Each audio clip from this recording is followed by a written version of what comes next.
Welcome, ladies and gentlemen, to another episode of Building Success, a real estate podcast.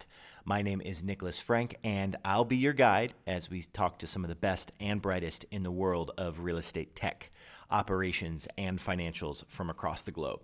If you like what you hear, we'd love to know it. Please subscribe to our podcast on iTunes or your favorite podcast app, and please be sure to leave a rating and review to let us know how we're doing.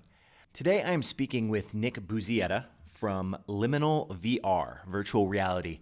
And today we talk about virtual reality in real estate, as well as all of the new technologies and developments that are happening in virtual reality in a lot of other industries and aspects as well. It was a really lively conversation. We discussed really its emotional impact, which to me was the most interesting part of today's episode, is that it's more than just creating an experience that is lifelike, but it's creating an emotional experience. And that's really at the heart of what Liminal does and what they're doing to the real estate industry. So without further ado, let me present to you Nick Busietta.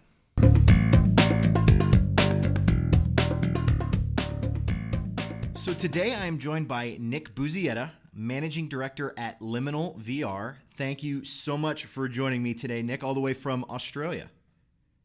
Thanks for having me, Nick. And before we kind of start talking about our topic today, about VR, virtual reality, I wanted to talk a little bit about you, maybe introduce yourself to the people listening. What brought you to this industry? Yeah, well, I guess about 4 years ago was the first time I ever got exposed to virtual reality. I've always had a passion for psychology and technology and how the interplay between the two of them. And I tried a very primitive VR experience on Google Cardboard, which runs off a mobile phone about 4 years ago. It was a very basic experience where you're moving around a building, you're exploring it from the outside, you walk inside, you go up some stairs, and you're just looking around, and there's a few little dynamic features going on. So it was a very sort of CGI type fidelity, and I remember just, despite all that, being struck by the sense of awe and the sense of scale that the technology could deliver from something as simple as a mobile phone. And I thought, I thought a lot about this after using that experience, and it became a technology I increasingly gravitated to and kept coming back to. And this, I guess, kick-started an ongoing obsession that I've had ever since with how VR can be used to generate these kinds of emotional impacts, and that's what led me to co-found Liminal.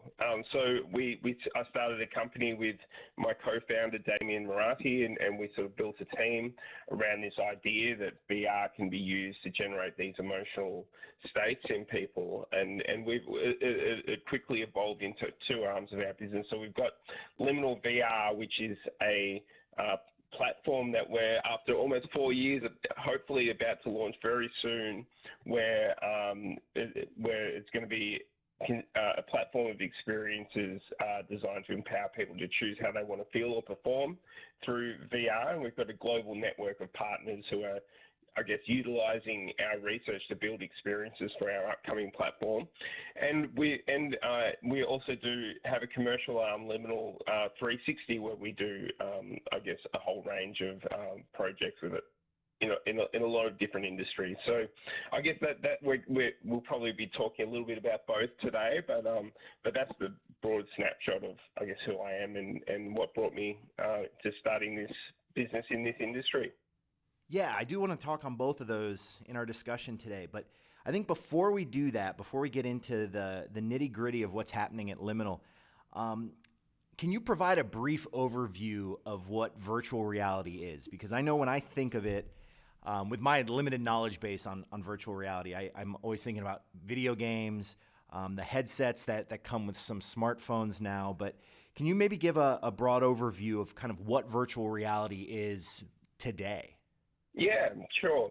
So there certainly are some amazing games out there that you can play in VR, but that really is only an entry point into the technology for most people. Virtual reality fundamentally is about immersing people in a digital world. So you can be standing, or sitting anywhere where you ordinarily would in your living room or in your workplace. In the real world, you can put on a headset, and what you're experiencing is a completely immersive audiovisual experience that takes you away from the physical world that you're currently in. So it's like a portal to another universe, and that can take you in many, many different directions, and there's many, many applications that come of that. But what's fascinating about VR is when you immerse people in a completely digital world, you generate what psychologists call a sense of presence. So that's that sense of being actually there, where you're what you may consciously know if you stop and think about it, but it's a completely digital experience. You're standing in the real world, but there's a part of your brain, your lizard brain, that at the subcortical level that doesn't separate fact from fiction. It doesn't realize that the information that it's seeing and perceiving is actually actually an illusion. And what that means is that you can generate these transformative effects, on a person's emotional state. So that's my version of what VR is. There's many different forms of VR that's been emerging into the consumer market in recent times, in the last couple of years. So to date, there's been two broad categories of VR headset that's come to the market. We've got, as you mentioned, mobile VR systems, and the most prominent of which are currently Google Daydream and the Samsung Gear VR, which connect to a phone. And what that offers you is a very, very portable experience. You can take it with you and go wherever you want. You don't need to connect it to a very powerful computer in order to run some pretty decent VR content. And on the other hand, if you want a dedicated setup in a defined space, you can opt with tethered systems like the HTC Vive and the Oculus Rift. Now, these systems are connected to a very powerful PC with a very, very powerful graphics card, and you can have you wear your headset, you've got some controllers, and it's all tracked, and you can physically walk around in the real world. And as you're walking around in the real world, you're walking around in the virtual world as well, and you can interact with that space. So that's the state of the art, high-end immersive VR system. But what you don't get with mobile is that portability. But then in this year, there's a third category of VR headset that's coming to the market, the all-in-one headsets, the most prominent of which initially is going to be the Oculus Go. And this is a completely self-contained VR headset with no external hardware required. You don't need a PC, you don't need a mobile phone. You just strap it on, turn it on, and it's got all the hardware built in. So that for us is a very exciting trend as well. The VR has been used in a lot of different industries already. What we've been involved in training simulations for health and safety and things of that nature. Obviously, property walkthroughs has been used by architects, it's been used by property marketing agencies to assist with sales. There's been clinical products built around PTSD and anxiety reduction and pain relief. Brand activations, designers of all persuasions have been using VR to help with their design development process. The car industry, for example, have been early adopters of that as well. So I definitely want to go down the real estate road, which you mentioned. There's been some developments in VR there, and what I find interesting is that it seems like where virtual reality really started was with this personal experience, and it was about the individual and finding ways to kind of augment their reality of sorts. But now we're starting to move to the ability to utilize this for business. And with that, there's definitely some applications in real estate that you kind of already started to mention, but I'd hope you could maybe go down that road a little bit more into real estate specifically. What are some of the kind of projects that are underway in that space? Yeah, well, I guess there's a couple of different avenues that we've been involved in from a real estate perspective. So we have, you can go from capturing images of the real world and replicating that in VR. So you can have like 360 video and virtual tours that you can create with 360 photos. That's I guess the easy starting point for many people.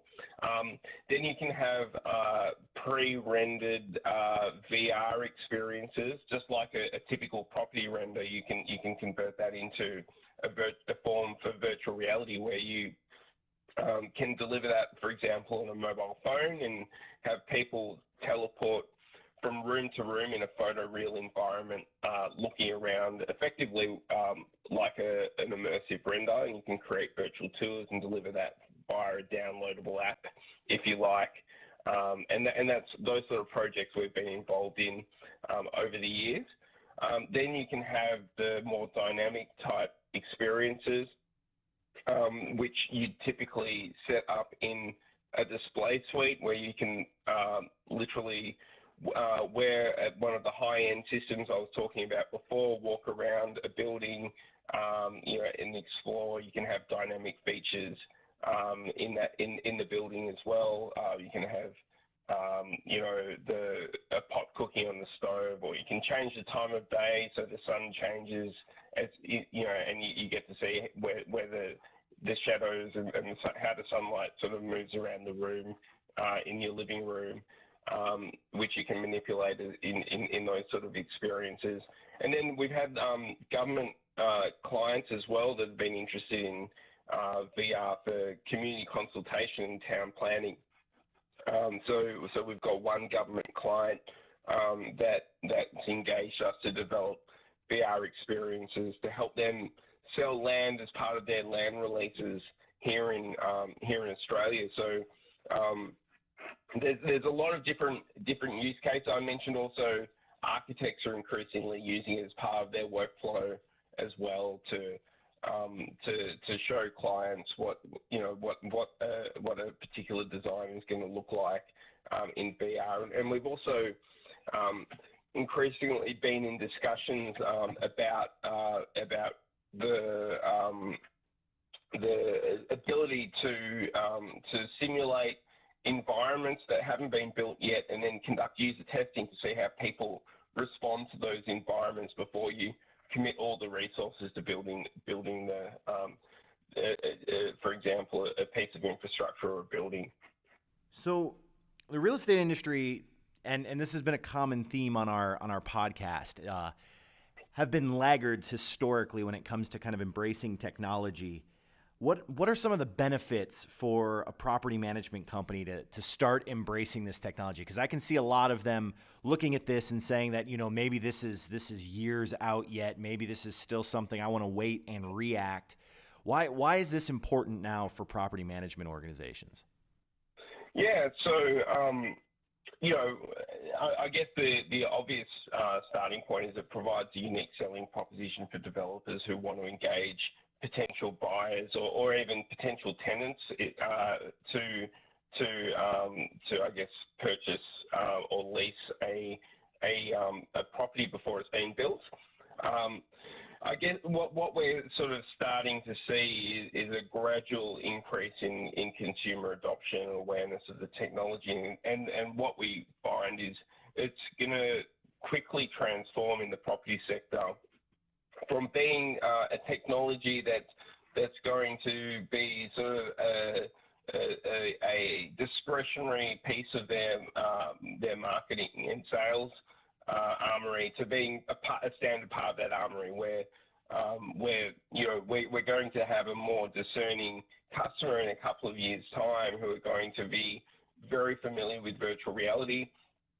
And I think there's going to be a component of buyers who are going to expect virtual reality to be part of their buying experience. And the reason I'm so confident about that is because all you have to do is look at how property property is currently sold with established buildings. So, most people wouldn't ever imagine buying a house if they haven't physically walked through it and inspected it first. They expect to see, at least have the opportunity to see what they're going to buy before they buy it. And with VR, you can now do the same. It's really almost a throwback to the way established properties are being sold, where even though a property hasn't been constructed yet, a buyer will be afforded an opportunity to see what they're going to get. And I think as the market matures and headset adoption continues to rise, you're going to start to see people who are increasingly put in a position where they're going to have to pick between the developers that offer them a virtual reality experience where you can actually see what the property is going to look like before it's being built, and those developers that don't offer that. And I feel increasingly over time those developers that don't offer that opportunity for people to see what the property is going to look like are going to be at a disadvantage. We're not at that point yet, but that's where I feel like it's going to be going once as we progress towards consumer adoption. So tell me more about Liminal and the future of the projects you're working on. I know they're not all necessarily in real estate, but for the fact of my own fascination, what are some of the other cool projects that you're working on? Yeah, well, it's interesting. It's far and wide the sorts of things that people come to us asking us to build. So one experience that we did was for Medibank, which is Australia's largest health insurer. They gave us the brief of creating a virtual reality experience for long-term hospital patients to create an experience to help them alleviate loneliness, their sense of loneliness. So what we did was we created an experience where you're in a natural forest scene. It takes the person outside of the usual stuffy hospital environment, and you're introduced by an avatar to select from a range of stories, and there's a whole bunch of avatars there sitting in a circle around you, and you select the story, and then depending on the story you select, one of the other avatars reads that story to you. So the idea was to create a bit of a social experience for people who after a while they don't tend to get visitors in the hospital anymore. So that was a research-based experience that was designed to provide a calming effect on people. So that was one project we did with Medibank. We've also done training simulations. So we worked with TAFE New South Wales, which is a vocational training institute in Australia, to create a health and safety training simulation for students who are learning about health and safety in building construction sites. So, you learn to operate, theodolites and do some land surveying and identify hazards in buildings at different stages of construction. We've done a historical reconstruction of a historical building called the Cooper Shot Tower here in Melbourne, which is an old shotgun bullet making building where the way it used to work is you're up at the top of a 50-foot building, and you've got molten lead, and you're pouring molten lead into a sieve, and it's raining down this lead down 50 feet, and it cools as it's falling down, and that's how they used to make shotgun pellets. So we did it. We did a historical reconstruction of that, where you're the person making the shotgun pellets, which was really exciting. We worked with a historian to make sure that the experience was historically accurate and bringing what was basically in the museum, bringing a single image that was black and white, and we brought that to life and gave people a 3-minute immersive experience as an education tool. We also did a brand activation called Pixels Escape with Deakin University, where it was the whole purpose of this experience was to engage students in the idea of signing up as students to the university and to make Deakin look like a fun place to study. And so we created an experience where you literally have a robot that runs amok and blows himself up on a Tesla power coil, and you've got 3 minutes to quickly put him back together, or you lose, and the whole experience gets more and more intense over time.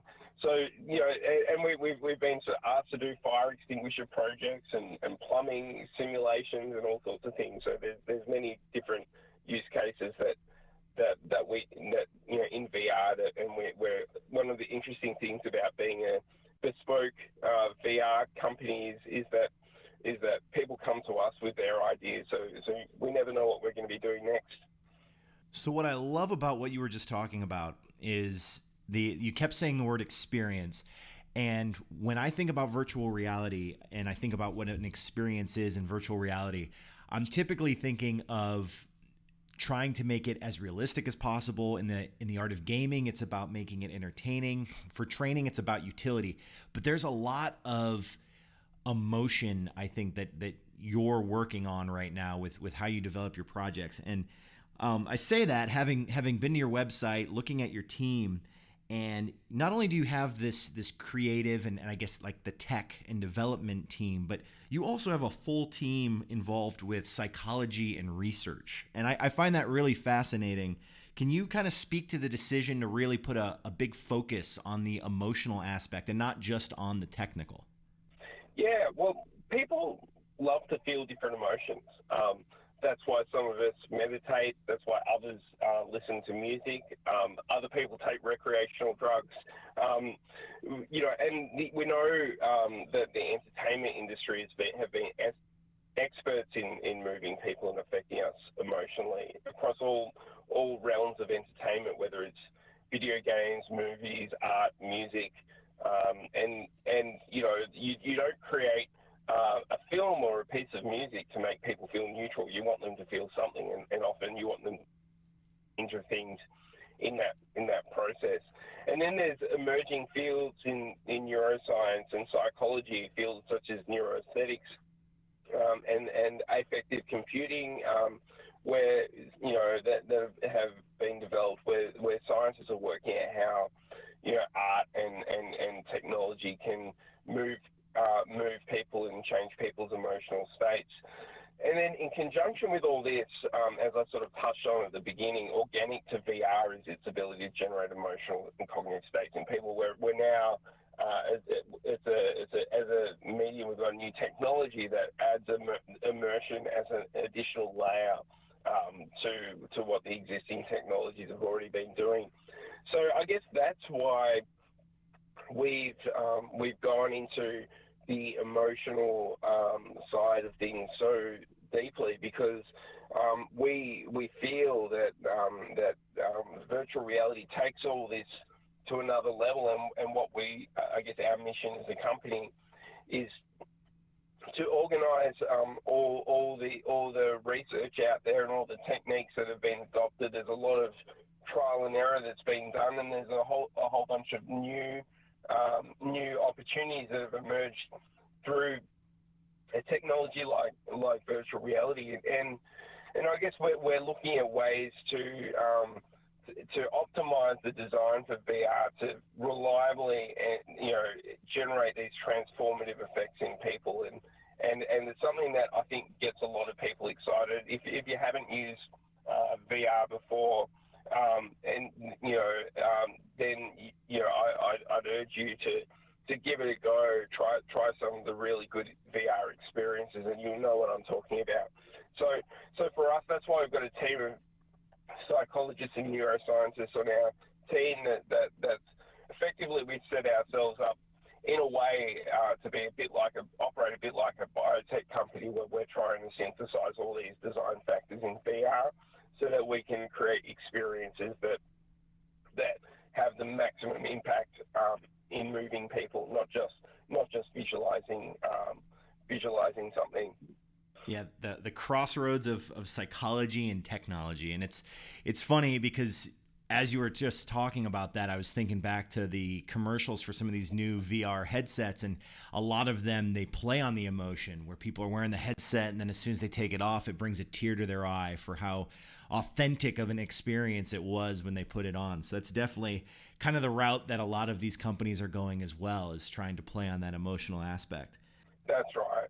That's right. And what like I think the way technology has tended to evolve has been sort of working against the human body in some ways. We're hunched over. We're hunched over our mobile phones. We're sitting at our keyboards, and that's had a psychological effect. We're bombarding ourselves with too much information for us to digest, and I think like VR is part of this process where we're starting to engage with technology in a more humanistic sort of way, and I think that that's only going to be a cause for good, and that's why it's such a compelling technology for people who've tried it.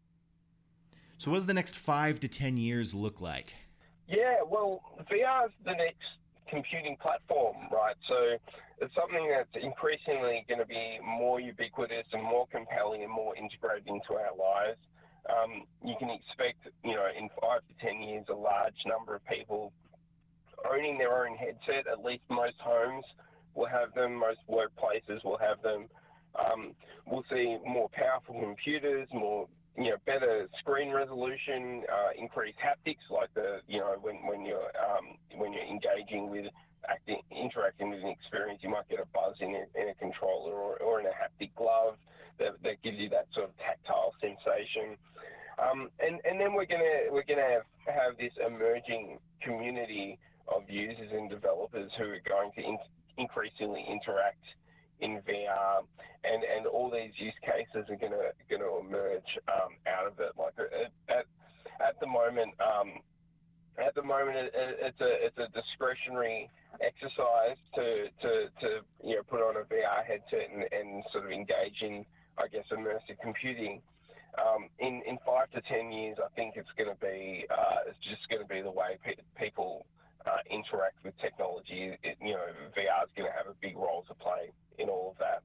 And you see that translating over to real estate as well. Absolutely.